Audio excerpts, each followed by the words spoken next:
Hi friends, প্রথমেই জানাই শুভ জন্মাষ্টমী। কার কীরকম কাটলো জানিও, আমাদেরও খুব ভালো কাটলো। আমাদের পুজো হয়েছে সন্ধ্যা 5টার সময়। পুজো করতে এসছে ঠাকুরমশাই। প্রত্যেকবার আমরা নিজেরাই করি, তবে এবার একটু মন চাইলো যে একটু বড় করে একটু ঠাকুরমশাই দিয়ে একটু করানোর। ঠাকুরমশাই এসছে, ঠাকুরমশাই আরতি করছে, আমার শাশুড়ি শঙ্খ বাজাচ্ছে, আমার মাও এসছিল, আর আরতি হচ্ছে, পুজো হচ্ছে। ঠাকুরকে সব ভোগ রান্না করে দিয়েছি আমার নিজের হাতে। দেখো ভোগটা তোমাদের সঙ্গে একটু শেয়ার করলাম, পুজোটা ফার্স্টে একটু শেয়ার করলাম। তোমরা দেখো কীরকম লাগলো আমাকে কমেন্ট করে জানিও। এটা করছি হচ্ছে গিয়ে মালপোয়া। 3 কাপ ময়দা নিলাম, 2 কাপ সুজি। এই যেটুখানি নিজের নলেজে আসলো ওইভাবেই করলাম।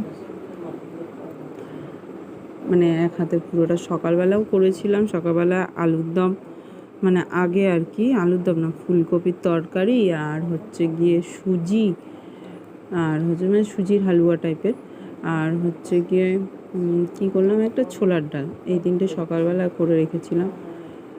তারপরে দুপুরবেলার দিকে এই ভাজা টাজাগুলো করলাম। হচ্ছে গিয়ে মালপোয়া করলাম, আর তালের বড়া করলাম, আর হচ্ছে গিয়ে লুচি করলাম। এই করলাম। তালটা আমার শাশুড়ি আগে ওই গুটের পাকটা বার করে রেখেছিল, আর আমি নারকেলটা কুড়িয়ে রেখেছিলাম। ওইগুলোর আর ভিডিও করিনি, এত ভিডিও করতে ভালো লাগে না। যাই হোক, এটা মনে হলো একটু করি, তোমাদের সঙ্গে একটু শেয়ার করি, করলাম। দেখো তোমরা কেমন লাগলো একটু কমেন্ট করে জানিও। আমারও তাহলে একটু ভালো লাগবে তোমরা দেখে কমেন্ট করলে যে না, আমার করাটা কারো না কারো তো পছন্দ হয়েছে। আমার গপু সোনার বার্থডেতে ইচ্ছে ছিল কেক করার, এগলেস কেক করার, কিন্তু টাইমের মধ্যে পেরে উঠবো না বলে আমি আর রিস্ক নিলাম না। কেননা ঠাকুরমশাই বললো যে তাড়াতাড়ি আসবে, আমি যার জন্য আর রিস্ক নিলাম না পুরোটা করার। ভিডিওটা মানে পুরোটা আসলো না, মালপোয়াটুকু হয়েই কেটে যাচ্ছে। দেখছি ওকে, টাটা, গুড নাইট, বাদ বাকিটা পরে দেওয়ার চেষ্টা করবো।